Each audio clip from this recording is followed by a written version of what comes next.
날마다 솟는 샘물과 함께하는 오늘의 큐티 시간입니다.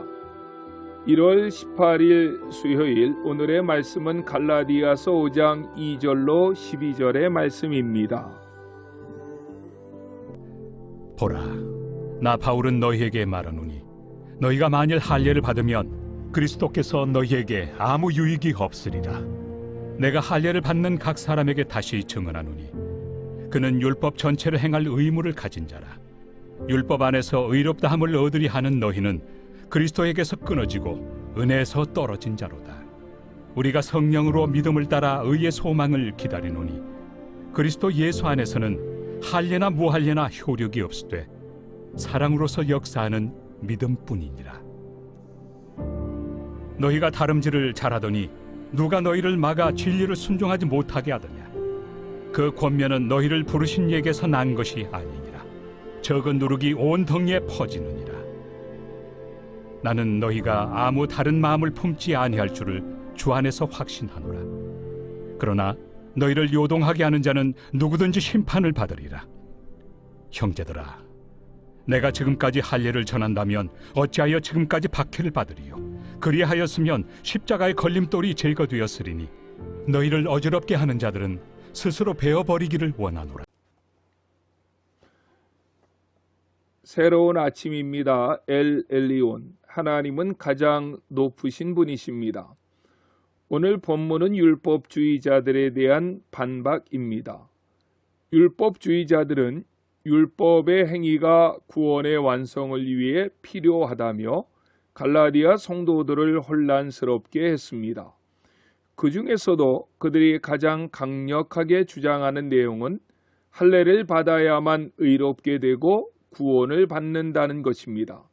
그렇다면 율법을 지키고 할례를 받아야만 구원을 받는다는 율법주의가 지닌 가장 큰 문제가 무엇입니까? 2절 말씀입니다. 보라, 나 바울은 너희에게 말하노니 너희가 만일 할례를 받으면 그리스도께서 너희에게 아무 유익이 없으리라. 아멘.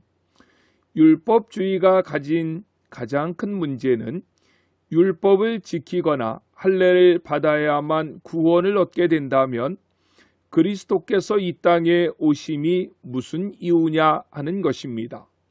그리스도의 오심이 우리에게 아무런 유익이 없게 된다는 것입니다. 2절에서 바울은 나 바울과 너희, 나와 너희 각 사람을 강하게 대조시킵니다. 왜일까요? 사도 바울이 가르친 복음은 오직 예수였습니다. 예수님의 십자가와 부활을 믿어야만 구원을 받는다는 것입니다. 그런데 너희는 거짓 스승들의 유혹을 받아 할례를 받고 율법을 지켜야만 구원을 받는 줄 알고 그들의 교훈을 따라감으로써 그리스도의 구속 사역을 무효화시켰다는 것입니다. 이방인이나 유대인이나 하나님 백성이 되는 길은 할례를 받고 율법을 지키는 것이 아닙니다. 오직 회개하여 예수 그리스도를 믿고 의지하는 것뿐입니다.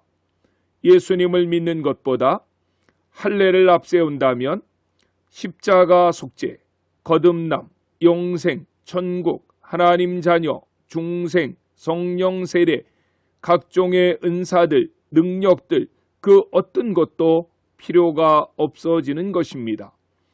그리스도인으로서 할례를 받음이 의로워지는 방법으로 구원을 얻는 길로 생각한다면 그것은 그리스도에게서 끊어지고 은혜에서 멀어진 자가 된다는 것입니다. 4절 말씀을 보십시오.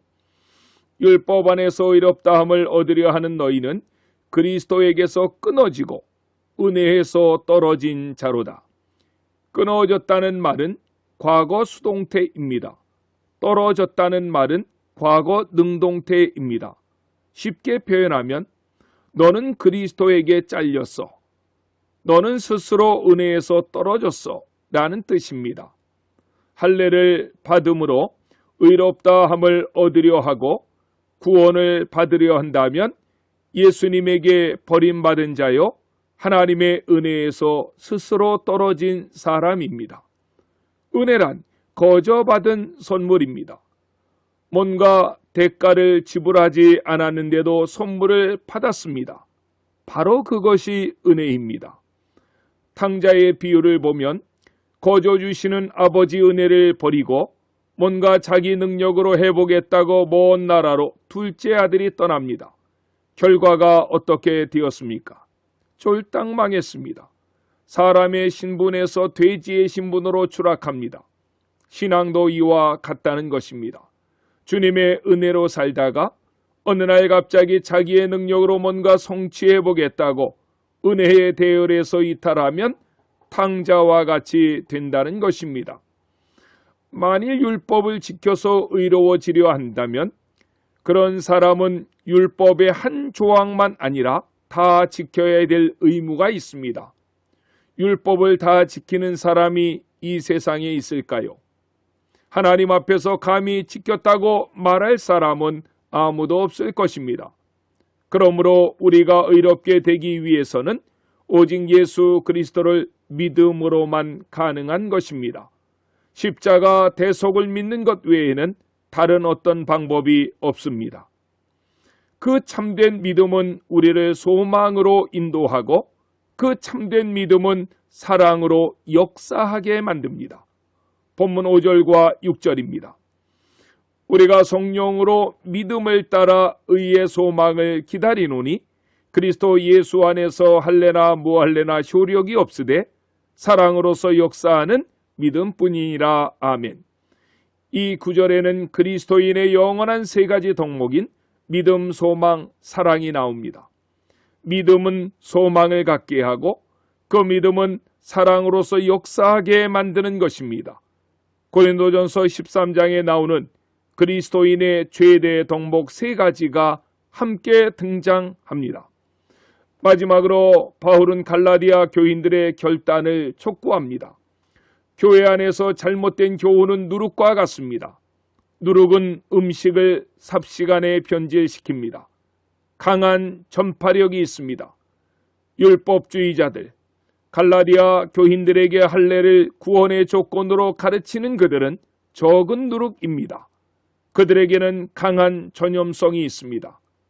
신앙생활의 성패는 누구를 따르느냐에 달려 있습니다. 누구를 막론하고 복음을 변질시키면 잘못된 지도자입니다.